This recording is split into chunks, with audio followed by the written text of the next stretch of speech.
Bonsoir à tous et soyez les bienvenus dans cette nouvelle édition du journal. Au sommaire de l'actualité, ces rythmes scolaires toujours décriés et autant contestés par les parents d'élèves notamment. Avec nous pour en parler ce soir sur le plateau, Tadjidine Indaroussi et Antufati Afidou. Bonsoir messieurs, dames. Bonsoir. Alors, vous faites partie de l'Union départementale des confédérations syndicales des familles de Mayotte et justement vous êtes là pour pointer du doigt ces rythmes scolaires. Vous voulez qu'ils soient justement arrêtés. Vous étiez ce matin du côté de Kanikeli. Vous nous en direz davantage tout à l'heure. Mais d'abord, voici les titres de ce mardi 10 octobre. Hier, une intersyndicale regroupant l'ensemble des syndicats de la fonction publique à Mayotte a appelé à la grève. Néanmoins, en raison notamment des vacances scolaires, la mobilisation n'a pas été au rendez-vous de ce mouvement national. Le point en ouverture de cette édition. Les lichens sont des végétaux très répandus dans la nature et représentent un atout pour l'être humain. Pourtant, à Mayotte, les informations sur cette richesse naturelle sont rares. C'est pour combler cette lacune que Damien Hertz, chercheur en lichénologie, dresse actuellement le premier inventaire de la biodiversité en lichen existante sur l'île. Nous avons pu le suivre ce matin. La doyenne française est mahoraise. Madame Tavakolo a 115 ans. Elle est née le 22 décembre 1902. Elle a connu les 2 guerres mondiales, la colonisation, la décolonisation, l'indépendance des Comores et la départementalisation de Mayotte. Avec l'accord de sa famille, nous avons pu la rencontrer ce matin à son domicile. Portrait à la fin de votre journal. Et nous l'évoquions lors de notre édition d'hier, les syndicats de la fonction publique appelés aujourd'hui à la grève. Un appel national qui n'a pas franchement trouvé d'écho ici à Mayotte. Pour preuve, le point de rassemblement à la place de la République était quasiment déserte, si ce n'est la dizaine de manifestants présents. Là encore, les sentiments étaient partagés entre déception pour certains et pour les autres, l'espoir de voir arriver des renforts. Le reportage de Bastien Sabouret. Suppression de 120 000 emplois, gel de la valeur du point d'indice, retour du jour de carence. Aujourd'hui, ces mesures sont estimées régressives par les syndicats. Un appel à la grève a eu lieu pour soutenir le mouvement national de la fonction publique. Ce matin, il a donc lieu place de la République. Seulement sur place, seule une petite dizaine de personnes sont présentes. Aujourd'hui, il n'y a personne à la grève parce que c'est les vacances scolaires. Donc les professeurs, soit ils sont restés à la maison, ce qui est possible, hein, soit ils ont tous pris l'avion et ils sont ailleurs et on l'espère qu'ils sont partis manifester en métropole aujourd'hui. Parce qu'aujourd'hui, je le rappelle, c'est quand même une grève de la fonction publique pour tous les fonctionnaires français, hein, puisque c'est la fonction publique française. Et aujourd'hui, voilà, la fonction publique française, elle est là. Voilà.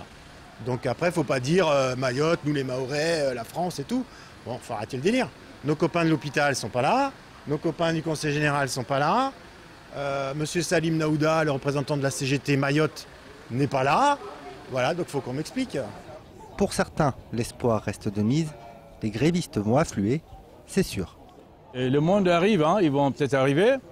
Et on attend. Non, on est là depuis, mais on fait le tour pour trouver de la clientèle, ramener du monde. On l'a pour le moment, on a ramené des... Finalement, la CGT peut ramener, il faut. Donc voilà, ben là, on attend, peut-être qu'ils vont arriver. Non, il faut agir. Hein. Il faut agir parce qu'avec les mesures qui s'annoncent là, la situation va devenir dramatique. Moi, je m'attendais à un peu plus du monde, quand même. En général, les manifestations au niveau national ne sont pas très suivies ici, mais je ne m'attendais pas à 4, 5, 6 personnes. Mais ça ne veut pas dire que l'appel n'a pas été entendu. Tout le monde est vigilant par rapport justement à ces ordonnances Macron qui visent à vraiment faire mal à la fonction publique. Et pourtant, la place restera vide. La grande mobilisation contre le projet du gouvernement n'a donc pas été très suivie aujourd'hui. Les services sont pour beaucoup restés ouverts. Les employés regrettent de leur côté d'avoir été prévenus si tardivement. Et parmi les secteurs en grève ce matin, celui de la santé. Ce matin, justement, nous recevions des représentants du public et du privé. Depuis des mois, les personnels de santé réclament des mesures d'urgence afin d'éviter le burn-out, mais surtout pour enfin offrir à la population une offre de soins digne de ce nom. C'est à ce titre d'ailleurs que la visite de la ministre des Solidarités et de la Santé était très attendue. Une visite ministérielle qui, une nouvelle fois, a donné lieu à de la déception. Je vous propose d'écouter Éric Roussel qui s'est exprimé ce matin sur notre plateau. Pour moi, c'était inconcevable que le ministère vienne les mains vides. Madame Girardin était venue avec quelques mesures dans des grands traits directifs en disant bon, ben, chaque ministère va ensuite faire ses annonces, ses mises en place. Les difficultés étaient déjà connues, sont connues des ministères de la Santé, à moins que les dossiers n'aient pas suivi d'un mandat à l'autre, je n'espère pas. Mais voilà, Madame Buzyn avait reçu l'ordre infirmier qui vraiment avait mis sur table tout ce qu'il en était. Il va y avoir des mesures d'urgence. On est vraiment à flux tendu depuis plusieurs années, que ce soit surtout au niveau de l'hôpital et nous sur le terrain aussi. Voilà, ils ne pouvaient pas arriver les mains vides, ils sont arrivés les mains vides. Donc très dur à accepter. Donc immédiatement dans les négociations et les discussions qu'on a pu avoir le vendredi avec la conseillère de la ministre, c'était s'il vous plaît, on veut une reconnaissance immédiate. C'est immédiat. Donc on a bien compris que vous n'êtes pas venu avec des enveloppes. Donc la reconnaissance immédiate, nous souhaitons rencontrer la ministre et que Madame la ministre prenne le temps de serrer la main de professionnels de santé libéral. Et c'est ce qu'on a pu faire, c'est ce qu'on a pu obtenir. Et justement, autre mouvement de protestation, celui de ces parents d'élèves, notamment de l'Union départementale des confédérations syndicales des familles et de Mayotte. On parlait tout à l'heure de ces rythmes scolaires que vous contestez. Pour vous, il faudrait tout simplement les arrêter. Ce matin, vous étiez du côté de Kanikeli où vous avez demandé au maire de prendre les dispositions nécessaires pour y mettre fin.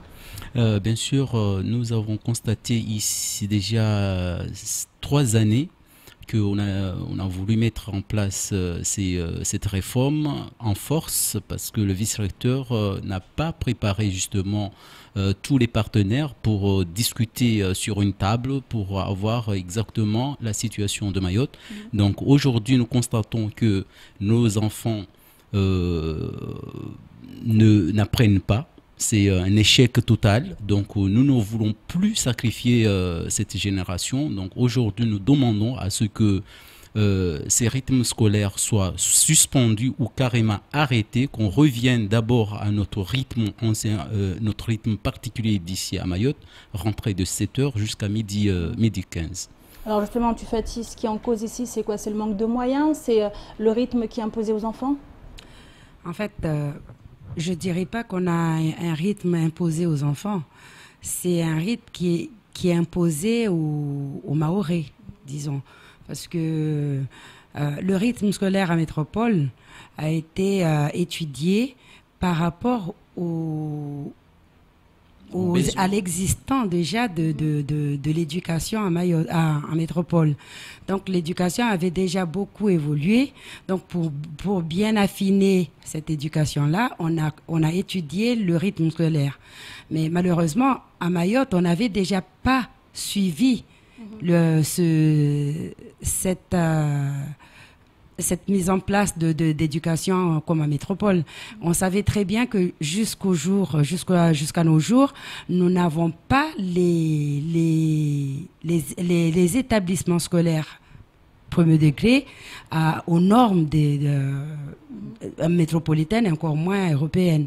Donc, chaque fois que nous parlons de ça, l'éducation nationale nous dit, mais écoutez, vous avez des beaux bâtiments. Mais moi, je suis désolée, c'est pas un beau bâtiment qui donne l'éducation à l'enfant. Le beau bâtiment qui n'a aucun matériel nécessaire et encore moins les moyens humains adéquats, moi je crois que les beaux bâtiments, ça sert à rien. Vaut mieux qu'on soit avec les tailles qu'on avait auparavant, mais qu'on ait les moyens nécessaires qu'il faut. Alors vous appuyez justement à partir de là, maintenant, on va nous obliger encore une fois de rajouter encore une autre difficulté que nous savons très bien. C'est une difficulté parce que non seulement nous n'avons pas les moyens nécessaires pour l'éducation elle-même, alors encore moins les moyens pour le rythme scolaire. Parce que pour avoir un rythme scolaire, c'est quoi?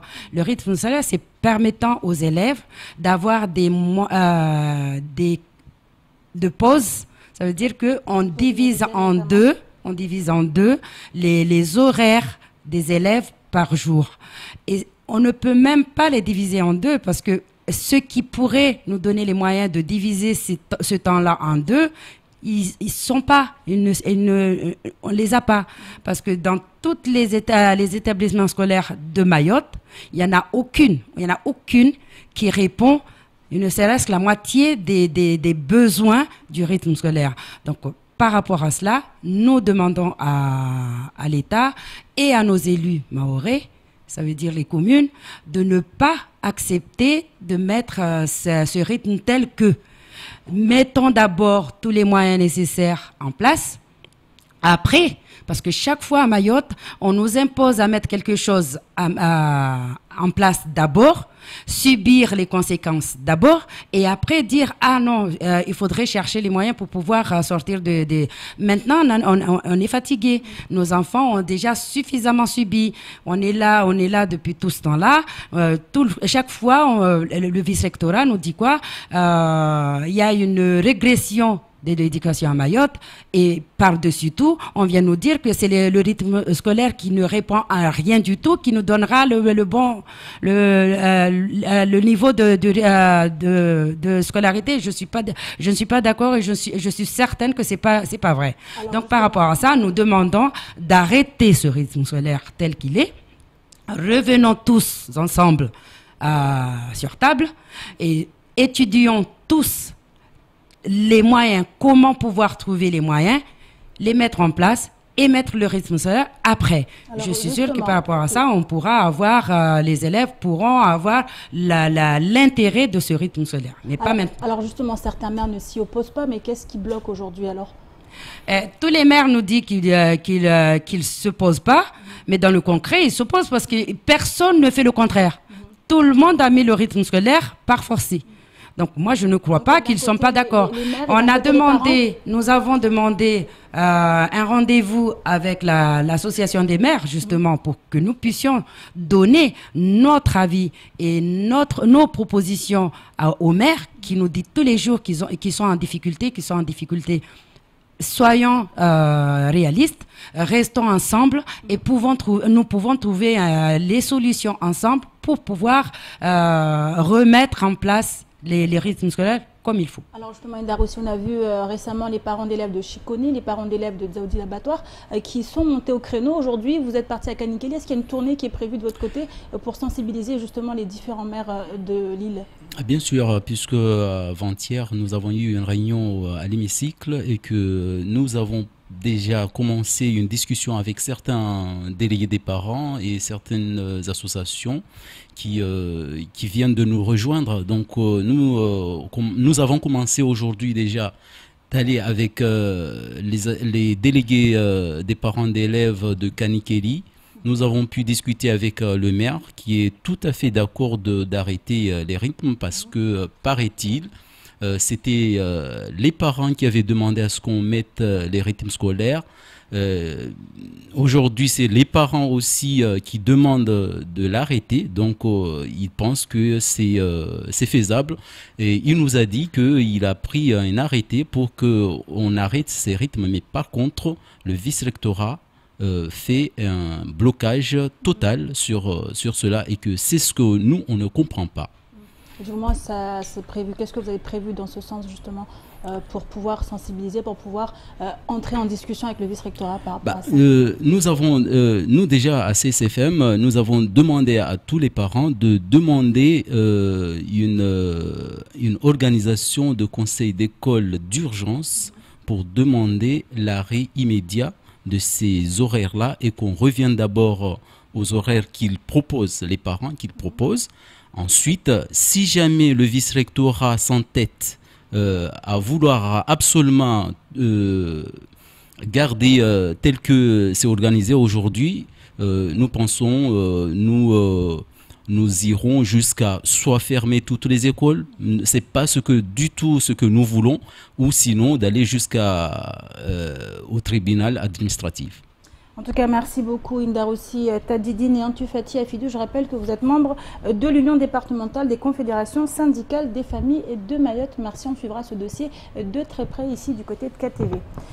Et autre sujet à présent, ce matin à Pamandzi, la préfecture de Mayotte a inauguré la tournée Bassivo, adoptons les bons gestes pour l'eau. Une nouvelle campagne qui vise à sensibiliser le public sur les manières de lutter contre le gaspillage de l'or bleu, financée par la préfecture en partenariat avec l'ARS et l'ADL.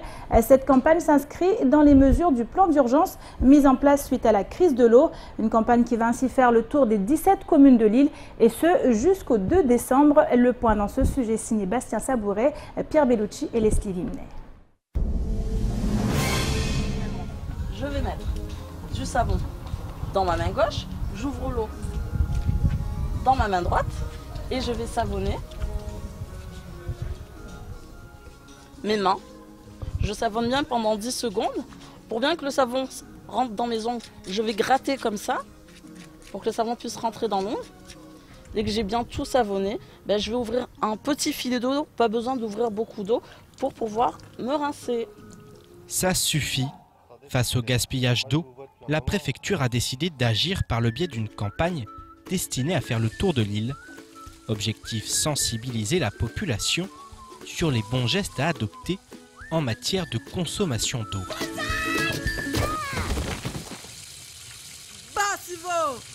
Cette campagne-là, c'est pour sensibiliser la population à moins consommer d'eau. Malheureusement, à Mayotte, on utilise 95% d'eau pour tout ce qui est domestique. Quand on compare avec la métropole qui utilise que 10% d'eau, Mayotte surconsomme l'eau. Parcours de présentation, cycle de l'eau, roue de la connaissance, mais également robinet pédagogique. Le public peut découvrir au gré des 5 stands les problématiques liées au gaspillage. Et là, on a mis une bouteille depuis ce matin qui a été remplie. Là, c'est la deuxième bouteille et il va falloir chercher une troisième bouteille à remplir pour montrer combien de litres d'eau on perd dans une journée quand on ne ferme pas bien le robinet. Donc l'équivalent au mètre cube, c'est 1,77 €. Une bouteille d'1,5 litre toutes les heures et demie. Le gaspillage a un coût pour les portefeuilles. Chacun peut ainsi venir avec sa facture d'eau, tandis que des techniques de récupération sont proposées aux visiteurs. Donc nous, ce qu'on conseille, c'est de faire de la récupération de pluie. On sait que tout le monde n'a pas les moyens d'acheter les grosses bonbonnes qui va récupérer cette eau-là. Donc on conseille de prendre une grosse bassine d'eau, enfin une grosse bassine, avec une moustaquaire qu'on va mettre au-dessus, qu'on va attacher. Et juste en dessous de la gouttière, on va mettre sa bassine qui va récupérer l'eau. L'eau est une denrée rare, loin d'être inépuisable. Quelques mois après la crise de l'eau qui a frappé le département, les services de l'État souhaitent que chacun en prenne la mesure et agisse en conséquence. Pour le bien de tous, adoptons enfin les bons gestes. Alors Pierre Bellucci nous a rejoint en plateau. Pierre, on vous a également à l'œil pour la consommation d'eau. Une campagne qui fait fureur apparemment et qui parle énormément aujourd'hui vu les circonstances. Oui, bonsoir Amina, effectivement, elle fait peur. On a bien compris qu'il ne faut pas gaspiller. Oui, c'est un problème public. C'est un problème parce que aussi on a eu cette crise et finalement elle a remis tout le monde. On se disait pendant très très longtemps qu'il y avait de l'eau à Mayotte et puis cette crise elle a fait ressurgir finalement une problématique qu'on pensait qui n'existait pas et qui existe bel et bien parce que l'eau n'est pas inépuisable. Maintenant, effectivement, c'est très bien de sensibiliser, mais comme on l'a dit, on l'a redit, il y a eu une réaction qui a été trop tardive par rapport à cette crise. C'est bien maintenant, on sensibilise, il y a eu des choses qui ont été mises en place, parce qu'il faut expliquer que ça fait partie de ce plan d'urgence qui a justement été annoncé par l'ancienne ministre des Outre-mer, Erika Barris, lorsqu'elle était venue à Mayotte. Donc maintenant ça se met en place progressivement pour plus jamais revivre ça. On va dire que le mal est fait, maintenant il faut penser à l'avenir, il faut sensibiliser bien sûr au gaspillage, il faut aussi sensibiliser par rapport à la consommation et aussi au portefeuille parce que c'est vrai que ce gaspillage il a un véritable coût, ça monte très très vite et c'est aussi ce qui est très très bien dans cette action, c'est que les uns les autres peuvent amener leurs factures et il y a des experts qui vont les conseiller, leur expliquer mais vous voyez là ce qui se passe là, ça prouve que vous avez probablement des fuites, il y a probablement des choses chez vous qui font que vous êtes passé d'une facture d'une telle somme, elle a explosé en quelques mois ou en un mois, ça veut dire qu'il y a un véritable problème. Donc voilà, après Bien entendu, on ne va pas revenir sur ce qui s'est passé, et par rapport à ce qui s'est passé, il y a eu quand même des problèmes qui ont été terribles pour la population. Tout le monde s'en souvient, et cette campagne, elle ne fera pas oublier ce qui s'est passé. Alors justement, au-delà du fait qu'il s'agit de mesures d'urgence, c'est également des mesures de bon sens qui sont ici initiées. Une campagne qui a débuté et qui va s'achever dans quelques semaines, Pierre. Oui, elle s'achèvera au début du mois de décembre. Donc c'est une campagne assez longue qui va aussi passer dans toutes les communes de l'île. Et c'est vraiment pour aller au-devant de la population et expliquer aux uns et aux autres ce qu'il faut faire, les bons gestes. Ce sont des gestes qui sont, on le voit notamment en ce qui concerne la récupération d'eau, c'est pas toujours simple. C'est vrai qu'il y a aussi la théorie et il y a la pratique. On peut pas toujours récupérer, tout le monde n'a pas les moyens, tout le monde n'a pas une cour. Voilà, donc parfois c'est compliqué. En tout cas, quoi qu'il en soit, c'est vrai que c'est une action qui est très bienvenue. Il faudra aussi qu'il y en ait d'autres, il faudra que ça continue. C'est vrai que c'est une éducation aussi, l'eau, que ce soit à Mayotte ou partout ailleurs sur le territoire. C'est vrai que lorsqu'on vit ce qu'on a vécu à Mayotte, forcément, ça va de soi de faire ce type d'action, mais c'est au quotidien, c'est tout au long de l'année qu'il faut sensibiliser les uns et les autres au gaspillage, à la consommation, et puis aussi de manière générale à l'environnement, au développement durable, aux énergies renouvelables. En ce qui concerne l'eau, on s'est rendu compte aussi que finalement les retenues collinaires, c'était pas forcément suffisant. Il fallait aussi penser à des alternatives qui permettent, on sait qu'il y a eu des nouveaux forages, mais aussi on a pensé à un moment à pourquoi pas avoir des citernes mobiles pour pouvoir justement récupérer l'eau ailleurs qu'à Combagny ou Coadzoumogny, là où sont situées les retenues collinaires. Donc voilà, en tout cas c'est une bonne chose. On va continuer à la suivre cette campagne et puis voir aussi si les uns et les autres sont réceptifs, parce que c'est quand même le plus important lorsqu'on lance une campagne de sensibilisation, et ce que pense la population de ça. Justement, des gestes à adopter tout au long de l'année, bien sûr. Et je vous propose à présent d'aller à la rencontre de Damien Hertz, ce chercheur en lichénologie au Jardin botanique national de Belgique. Il est actuellement sur notre département, et ce pour dresser le premier inventaire de la biodiversité en lichen, pourtant très répandue dans la nature, notamment en forêt, sur les troncs et les feuilles d'arbres ou encore sur les rochers. Ces végétaux restent pourtant très peu connus du grand public. À Mayotte, par exemple, sur les centaines restant à découvrir, une seule espèce a été répertoriée. Et davantage de précision avec Adèle Laurent. Vert pâle, noir, orangé, gris ou vert foncé, nervuré, filandreux ou touffu, dans les forêts naturelles de l'île, on peut trouver des espèces de lichens très différentes. Et si une seule est pour le moment identifiée, la mission du lichénologue Damien Hertz, actuellement sur le territoire, est de récolter ces espèces en vue de dresser un premier inventaire des lichens existants sur Mayotte. Il nous en dit plus sur ces végétaux. Un lichen, voici par exemple un exemple. C'est avant tout un champignon qui vit en symbiose avec une algue ou une cyanobactérie, donc parfois ils vivent à trois.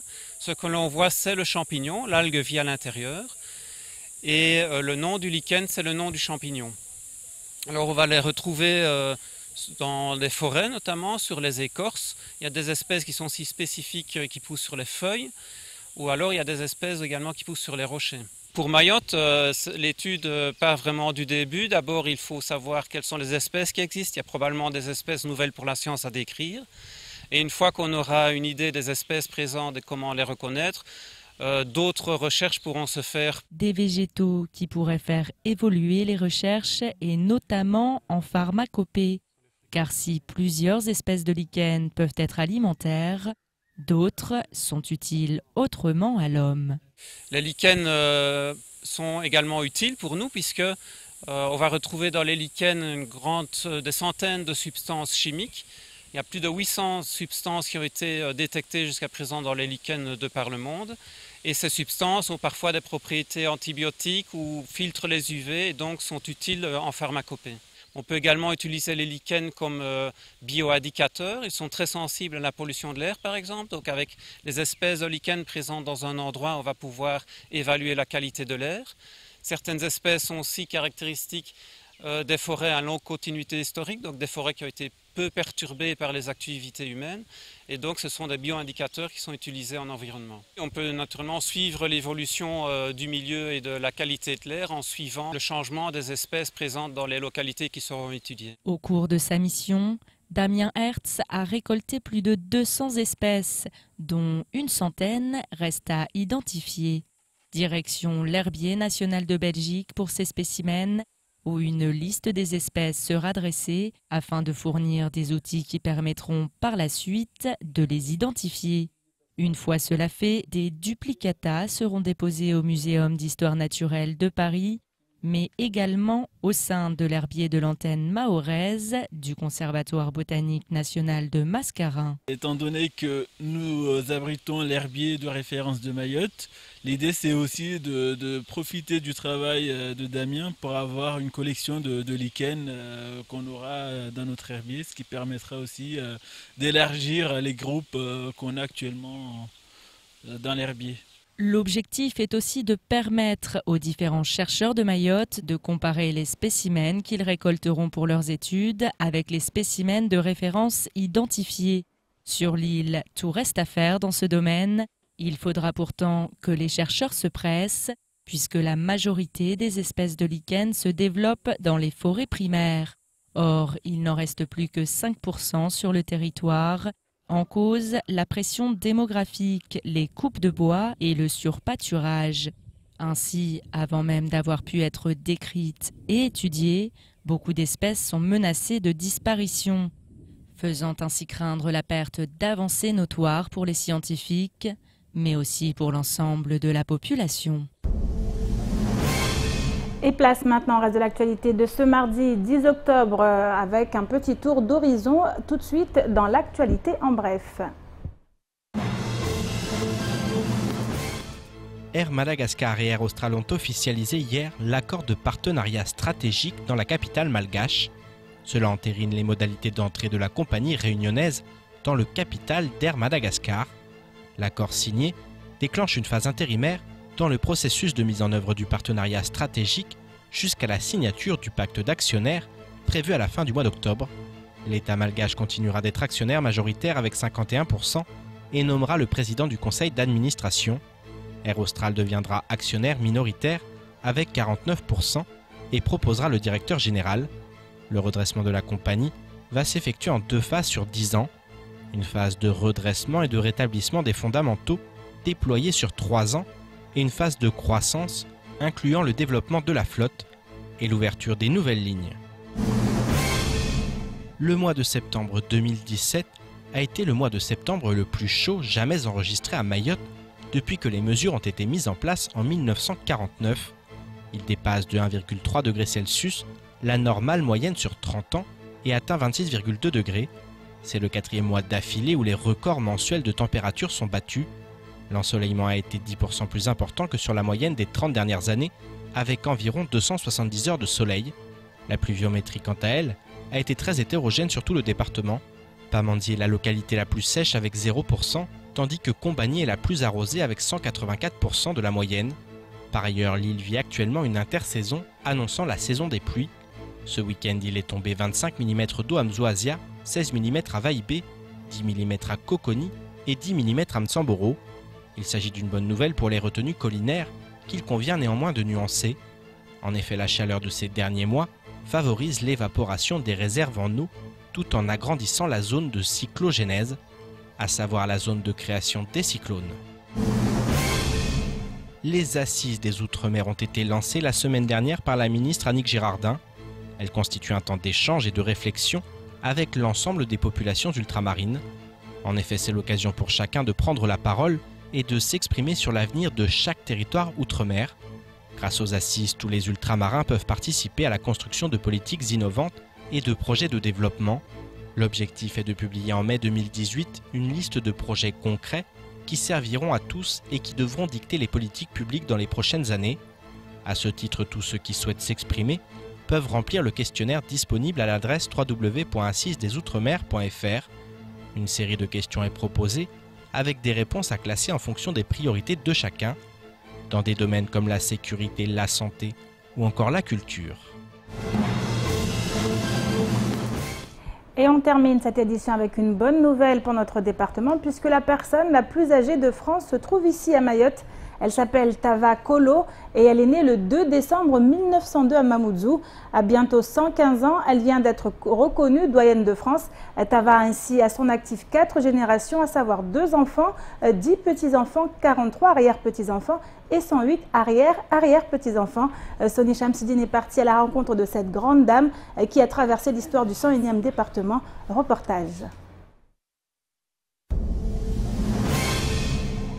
Avec plus d'un siècle passé à son actif, Kolo Tava Shebani continue à écrire son histoire. Née le 22 décembre 1902 à Mamoudzou, la plus vieille dame du plus jeune département de France vient d'être reconnue doyenne du pays. Un véritable honneur.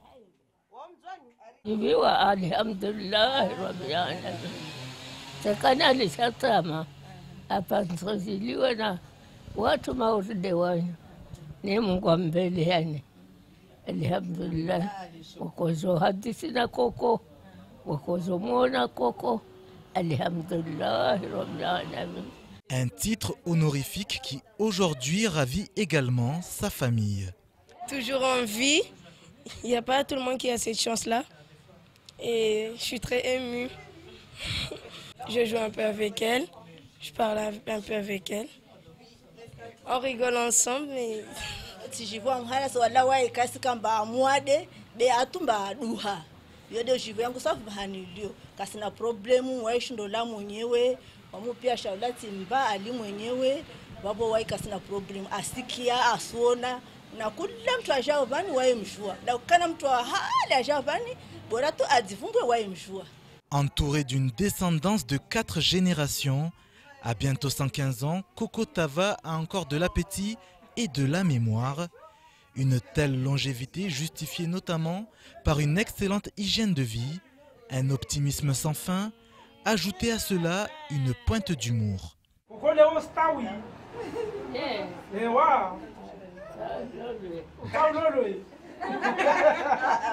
C'est une très grande fierté de l'avoir dans la famille. À chaque fois qu'on vient la voir, elle nous bénit, elle nous souhaite toutes les meilleures choses du monde.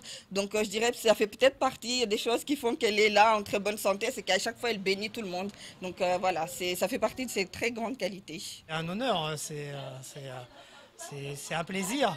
Surtout qu'elle parle bien, elle a toute sa tête et vous avez entendu, c'est vraiment un plaisir d'être avec elle.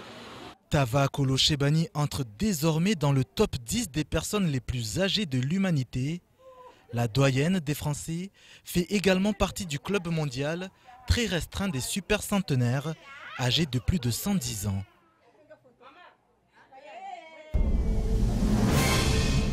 Et c'est la fin de cette édition. Merci à vous de l'avoir suivi. Une édition rediffusée sur OAM5, également disponible en replay sur notre site l'infocoésie.fr, sur YouTube et sur notre page Facebook. Et prochain rendez-vous avec l'information en radio demain dans la matinale avec le journal présenté par Pierre Bellucci. Excellente soirée à vous sur KTV et à demain, même heure sur ce plateau.